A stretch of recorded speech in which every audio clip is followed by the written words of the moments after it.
ఎక్కడైనా ల్యాండ్ పై ఇన్వెస్ట్ చేయాలని అనుకుంటున్నారా? అయితే ఫ్యూచర్ సిటీలో ఇప్పుడే ల్యాండ్ పీస్ పెట్టుకోండి. పూర్తి వివరాలకు మాకు కాల్ చేయండి. నమస్కారం.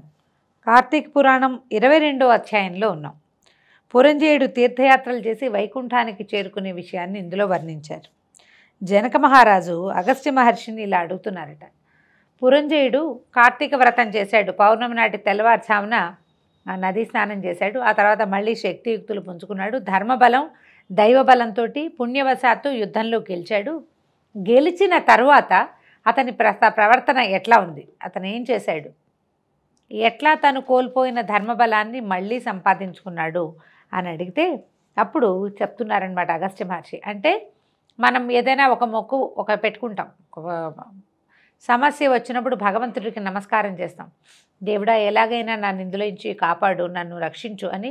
ఏదో సత్యనారాయణ వ్రతమో ఇంకోటో అక్కడికి వస్తాను ఇక్కడికి వస్తాను, తిరుమలలో నిలువు దోపిడీ ఇచ్చేస్తాను, ఈ సమస్య నుంచి గట్టెక్కించమని ప్రార్థిస్తాం. ప్రార్థించిన తర్వాత భగవంతుడు అనుకూలించో మనం ఆ పూజా వ్రతమో ఏమిటో చేయకుండానే అనుకోకుండా ఈ విపత్తు నుంచి గట్టెక్కిపోతాం, ప్రమాదం నుంచి బయటపడతాం. అప్పుడు మనం ఏం చేస్తాం, లోక సహజంగా వ్యక్తులు మొక్కిన మొక్కుని తీర్చుకుంటారు. కానీ ప్రవర్తనలో మార్పులు సాధించాం. మనం ఎప్పట్లాగానే ఉంటాం. మన దుష్ప్రవర్తన వల్ల దేనివల్ల మనకి సమస్య వచ్చిందో వ్యక్తులు అసలు తెలుసుకోరు. దాని మీద మనం ఆలోచించాం. మొక్కుకుంటే నాకు ఈ పని అయ్యింది అనేది విపరీతంగా ప్రచారం చేస్తాం. అంగప్రదక్షిణ చేశాను తిరుమలలో, ఆ తర్వాత ఆరోగ్యం చాలా బాగుపడింది అని చెప్పుకుంటాం. నేను కూడా చెప్తానండి, ప్రతి వాళ్ళు మనుషులు సహజంగా ఫలానా పూజ చేశాక మా సమస్య తీరింది, ఫలానా అదేదో చేశాను, ఆ ఊరు వెళ్ళాను, అక్కడ పక్షి తీర్థం అక్కడికి వెళ్ళాము, అక్కడికి వెళ్ళాక ఆరోగ్యం బాగుపడింది చెప్తాం. అక్కడికి వెళ్ళటం వల్లే కాదు, నీ ప్రవర్తన మార్చుకుంటే మళ్ళీ మనకు ఆ సమస్య రాకుండా ఉంటుంది అనేది అసలు అడ్మిటే చెయ్యం, మనం తెలుసుకోలేకపోతాం, ఆలోచించం. కాకపోతే ఈ పురంజేయుడి ప్రస్తావన ఎందుకు మనకి పురాణంలో చెప్పబడిందంటే, ఒక దుష్ప్రవర్తన వల్ల, ఒక సరి అయిన అవగాహన లేకపోవటం వల్ల, ధర్మభ్రష్టత్వం వల్ల పురంజేయుడికి సమస్య వచ్చింది. యుద్ధంలో వెన్నిచ్చి పారిపోవలసి వచ్చింది. అయితే భగవంతుడి అనుగ్రహం అతని మీద కొంత ఉండటం వల్ల అతనికి ఇలా కార్తీక మాసంలో మాసం కదా, పౌర్ణమి కదా, నువ్వు స్నానం చేసి శుచిగా వెళ్ళి ఇది విష్ణువుని అర్చించు, ఏదో వివరం తెలియజేయబడింది. వివరం ప్రకారం చేసేసాడు. ఆ పూటకు అర్చన అయిపోయింది, మర్నాడు పొద్దున గెలిచేసాము, ఇంతే అని వదిలిపెట్టేస్తే మళ్ళీ అది సరికాదు. దాన్ని సరి చేసుకోవాలంటే మన ధర్మానువర్తన సరి అయినదిగా ఉండాలి. మళ్ళీ మళ్ళీ మొక్కుకోవాల్సిన అవసరం రాకూడదు. ఆ మొక్కుకోవాల్సిన అవసరం లేకుండా నిత్యము అర్చన చేయాలి, నిత్యము భగవంతుడిని తలుచుకోవాలి, నిత్యము ధర్మాచరణే మన యొక్క మార్గంగా ఉంచుకోవాలని చెప్పడం కోసం అతను ఏం చేశాడు అని జనక రాజర్షితోటి మహర్షి అడిగిస్తున్నారు. అడిగితే చెప్తున్నారు చూడండి. విజయలక్ష్మిని వరించిన పురంజేయుడు సదాచార సంపన్నుడై యజ్ఞయాగాది క్రతువులు చేస్తూ దేవేంద్రుని వలె మహావైభవోపేతంగా రాజ్యపాలన చేస్తున్నాడు. విష్ణుభక్తితో కూడినందువల్ల సత్వగుణ సంపన్నుడై ప్రకాశిస్తున్నాడు. శ్రీహరిని ఏ ఏ కాలాలలో ఏ విధంగా అర్చించాలో తెలుసుకుని ఆ విధంగా ఆరాధించేవాడు. శాస్త్రం ప్రకారం చెప్తారండి, నా విష్ణు పృథ్వీపతి అని. పృథ్వీపతి ఎవడైతే రాజో వాడు సాక్షాత్తు విష్ణువు అని. విష్ణువు కాని వాడు రాజు కాలేడు అని. రాజు అయ్యాడంటే వాడు విష్ణు స్వరూపమే, విష్ణువు యొక్క అంశావతారంగా అతన్ని భావించవలసి ఉంటుంది. అయితే ఎవరైతే విష్ణువు అంశ అయ్యాడో అతన్ని భూమి భర్తని కొలిచినట్టుగా కొలుస్తుందని, అతనికి కావలసినవన్నీ ఇస్తుందని చెప్తారు. ఇప్పుడు రాజు తను చాలా కాలం పాటు పృథ్వీపతిగా ఉండాలంటే అతను విష్ణువుని ఆరాధించాలి. విష్ణువుని ఆరాధిస్తేనే, విష్ణువు ఎట్లా తన గర్భంలో 14 భువన భాండాలని పెట్టి పోషిస్తాడో అట్లా రాజు తన రాజ్యాన్ని గర్భంలో ఉంచి పోషించినట్లుగా అన్ని రకాలుగాను భూమిని పోషించాలి. దాంట్లో పంటలు పండించడము, చెరువులు తవ్వించడము, బావులు తవ్వించడము, మొక్కలు పెట్టడము, నాటడము, రైతులను ఆదుకోవటము, సైన్యాన్ని చక్కగా చూసుకోవటం, అందరికీ జీతభత్యాలు ఇవ్వటంతో పాటుగా రాజన్నవాడు యజ్ఞయాగాదులు చేయించాలి, గోబ్రాహ్మణ సేవ చేయాలి, గోబ్రాహ్మణుల్ని రక్షించి తీరాలి. వీళ్ళిద్దరినీ రక్షిస్తేనే రక్షించబడిన గోవు వల్ల ధర్మం నిలబడుతుంది. రక్షించబడిన బ్రాహ్మడి వల్ల యజ్ఞయాగాది తపో వివరాలు జరుగుతాయి. దానివల్ల సంతోషించబడినటువంటి దేవతలు వృష్టిని కురిపిస్తారు, వర్షాన్ని. సకాలంలో ఋతువులలో ఏ ఏ ఋతువుల్లో ప్రపంచం ఎలా ఉండాలో ఆయా ఋతువుల్లో ఆ రకంగా ఉంటుంది యజ్ఞము లేదా హోమము వల్ల. ఆ క్రియలు సజావుగా చేయగలిగిన వాడు కేవలము బ్రాహ్మణుడే కాబట్టి రాజు బ్రాహ్మణ సేవ తప్పకుండా చేయాలి. ఏ బ్రాహ్మణుడు ఏది ఆశిస్తే అది ఇవ్వాలి, ఏది ఆదేశిస్తే అది చేయాలి. ఆ కాలం ఇలాగుండేదన్నమాట. అయితే ఈయన విష్ణువారాధన విశేషంగా చేసేవాడు పురంజయుడు. ఏం చేసేవాడు, ఎక్కడెక్కడ ఏ ఏ క్షేత్రాల్లో భక్తవరదుడైన శ్రీహరి ఏ ఏ రూపాలలో వెలసి అనుగ్రహిస్తున్నాడో యాత్రికులని మునులని బాగా కనుక్కునేవాడు. ఫలానా క్షేత్రంలో విష్ణువాలయం ఉంది అనగానే ఆ విష్ణువాలయం దాని గురించి వివరం కనుక్కుని అక్కడికి కొంత ధనాన్ని దానంగా పంపించేవాడు. స్వామికి సేవాకాలానికి దానం అనకూడదు, స్వామి సేవకి వినియోగించడానికి ధనం పంపించేవాడు. అవకాశాన్ని బట్టి తమ సమీపంలో ఉన్న అన్ని విష్ణువాలయాలు అతను చూశాడు, అన్ని విష్ణువాలయాల్ని ఉద్ధరించాడు. కానీ అతనికి తృప్తి కలగలేదు. విష్ణువుని సేవించవలసిన అంశమేదో ఒకటి మిగిలిపోయిందని ఒక దిగులు ఉండేదట అతనికి. పూర్తిగా సేవిస్తున్న సంతోషం కలగల. అయితే నిరంతరము ఏ క్షేత్రానికి వెళ్ళి శ్రీహరిని సేవించుకుందామా అని పరితపిస్తూ ఉండేవాడు. ఇంకా ఏదో సరిగ్గా సేవాకాలం జరపట్లేదని అనిపించేది. అయితే ప్రతి వాళ్ళని అడిగేవాడు, ఇంకేమైనా విష్ణువాలయాలు ఉన్నాయా, ఇంకెక్కడైనా విష్ణువుని విశేషంగా సేవించే క్షేత్రం ఉందా, ఎక్కడా అని అడుగుతుంటే ఒకనాడు ఈయనకి ఆకాశవాణి వినిపించిందట. కావేరీ నదీ తీరంలో శ్రీరంగం అనే పుణ్యక్షేత్రం ఉంది. అక్కడ శ్రీహరి శ్రీరంగనాథుడనే పేరుతోటి విలసిల్లుతున్నాడు. భక్తజనుల మనసులోని కోరికలు తీర్చి భక్తకోటిని తరింపచేస్తున్నాడు. భూలోక వైకుంఠమైన ఆ శ్రీరంగ క్షేత్రానికి వెళ్ళి రంగనాథుడిని అర్చించు, నీ జన్మ చరితార్థమవుతుంది, నీకు విష్ణులోక ప్రాప్తి లభిస్తుంది అని వివరించింది.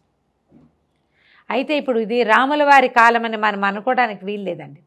శ్రీరంగంలో మనం చూసేటువంటి రంగనాథ స్వామికి శ్రీరాముల వారు అర్చించిన స్వరూపమని, ఆ స్వరూపాన్ని ఆ రంగనాథ స్వామిని నిత్యము అర్చించటానికి రాముల వారే స్వయంగా విభీషణుడికి సమర్పించారని, ఆ సమర్పిస్తున్న సమయంలో ఆయన తన లంకకి తీసుకువెళ్తూ మధ్యదారిలో ఆ విగ్రహాన్ని భూమి మీద పెట్టి ఆయన సంధ్యవార్చుకోవడానికి వెళ్తే ఆ స్వరూపం స్వామి అర్చావతారంగా అక్కడ నిలబడిపోయాడని శ్రీరంగంలో ఇలాంటి ఒక గాథ వింటాం.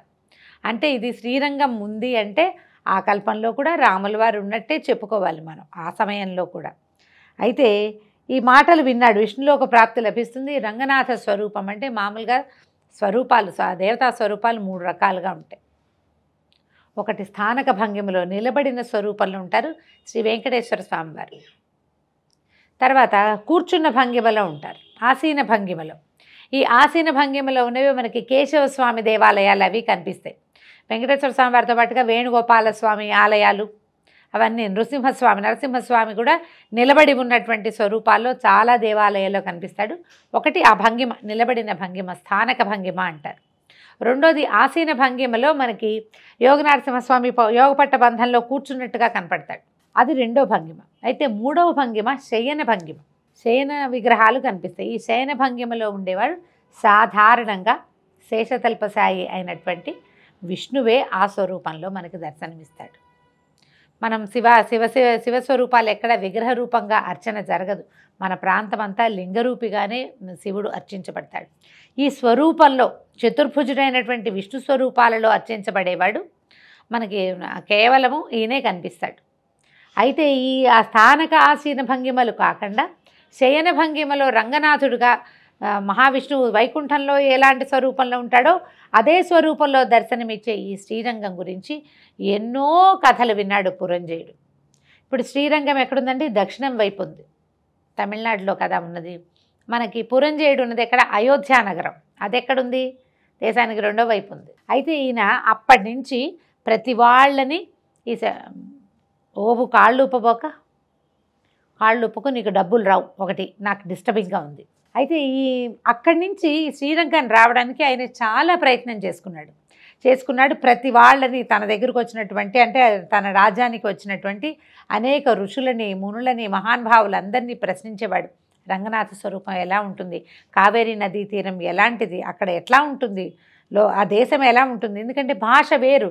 అయోధ్య నగరంలో సంస్కృతము హిందీ మాట్లాడే కాలం అది, హిందీ లేదేమోలేండి, సంస్కృతం మాట్లాడుతూ ఉంటారు. ఇక్కడ తమిళనాడు దగ్గరకు వచ్చేసరికి ఇక్కడ భాష వేరు కదా, ద్రవిడ భాష మాట్లాడతారు.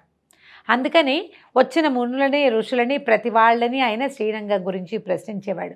పలు విధాలుగా పరితపించేవాడు. ఎప్పుడెప్పుడు రంగనాథ స్వామి దర్శనం చేస్తానా అని ఎన్నో విధాలుగా ప్రయత్నం చేసి ఎట్టకేలకి ఇక్కడికి బయలుదేరి వచ్చాడనమాట. రాజ్యభారాన్ని తన మంత్రులకు అప్పచెప్పేసి శ్రీరంగనాథుడి దర్శనానికి బయలుదేరాడు.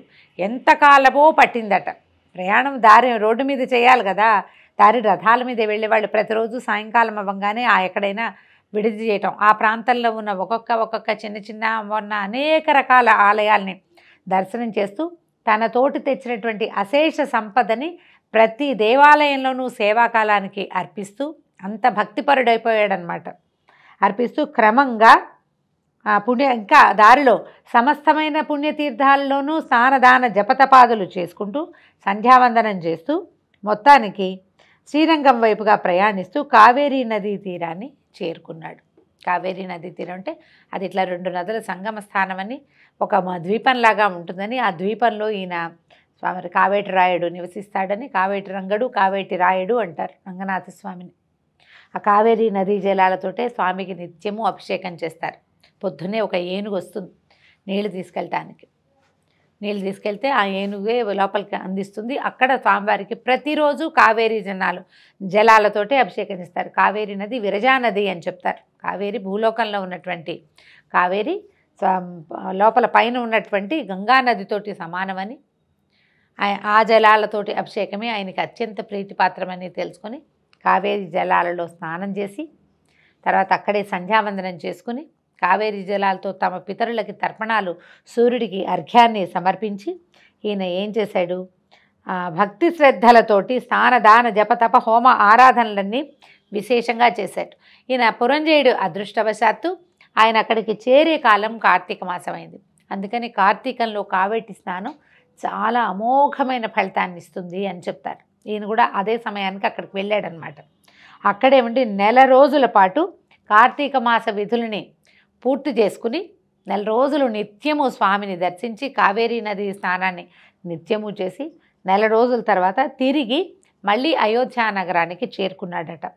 పురంజేయుడు నిరంతరము శ్రీరంగ వాసుదేవ శ్రీహరి లక్ష్మీవల్లభ ఆపతోద్ధారక శ్రీరంగనాథ అంటూ నిరంతరము శ్రీహరిని ధ్యానిస్తూ మంత్రి సామంతులతో సంప్రదిస్తూ రాజ్యాన్ని ప్రజారంజకంగా పరిపాలిస్తూ క్రమంగా వైరాగ్యాన్ని పొందాడు.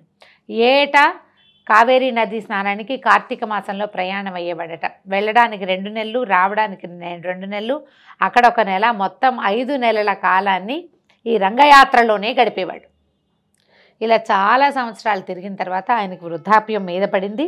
తర్వాత వైరాగ్యాన్ని పొందాడు. నిరంతరము హరినామస్మరణ చేస్తూ కాలం గడిపేవాడు. వయసు పెరిగి వార్ధక్యం మీద పడ్డాక భక్తిభావన కూడా పెరిగింది. కుమారుడికి పట్టాభిషేకం చేసి పౌత్రాదుల మమకారాన్ని తుంచేసుకున్నాడు. అంటే పిల్లాడికి పట్టాభిషేకం చేశాక ఇంకక్కడ ఉండల, మనవలు పుడతారు చూడాలి, మునిమనవుడు రాజ్యం చేస్తాడు చూడాలి, తరతరాలకి సంపద వృద్ధి పొందాలి, ఇలాంటి మానవ సహజమైనటువంటి ఆలోచనలని తుంచేసుకున్నాడు ఆయన. శ్రీహరే నాకు నిత్య నైమిత్తిక కర్మలన్నిటికీ శ్రీహరే పాత్రుడు, ఆయనకే చేయాలి అని భావించి ఏం చేశాడు, వానప్రస్థానికి స్వాగతంగా పలికాడు. వానప్రస్థం అంటే సాధారణంగా ఏం చేసేవాళ్ళు, రాజ్యాన్ని పిల్లలకు అప్పచెప్పాక అరణ్యానికి వెళ్ళిపోయి కేవలము తపంతోటి గడిపి ఎప్పుడో జీవితాన్ని వదిలిపెట్టేవాళ్ళు. వీళ్ళు మరణించారు అనే సంగతి నగరానికి వార్త వచ్చేది. కుమారుడు వెళ్ళి తర్వాత సంస్కారాలన్నీ చేసేవాళ్ళు. ఈ రాజులు కోరుకోలేదనుకోండి కుమారులు రావాలని, వారితోటి ఎవరున్నారో వాళ్లే సంస్కారాలు నిర్వహించేసేవాళ్ళు. వార్త వెళ్ళేది. కుమారులు కేవలం కర్మాంతరాలు నిర్వహించేవాళ్ళు తప్ప ఇక సంస్కారాల ఆలోచన కూడా చేసేవాళ్ళు కాదు. కొంతమంది ఇచ్ఛామరణాన్ని కూడా పొందేవాళ్ళు. ఆ కాలపు పద్ధతి అది.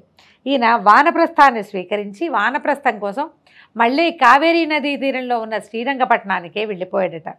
శ్రీరంగానికి వెళ్ళి ప్రతిదినము పూజాధికాలతో కాలం గడుపుతూ శరీరాన్ని వదిలిన పురంజేయుడు సాయుధ్యముక్తిని పొందాడు, వైకుంఠాన్ని చేరుకున్నాడట. దీంతో 22వ రోజు పారాయణ అయిపోయింది. మళ్ళీ చెప్తాం. దీంతో 22వ రోజు పారాయణ పూర్తయింది.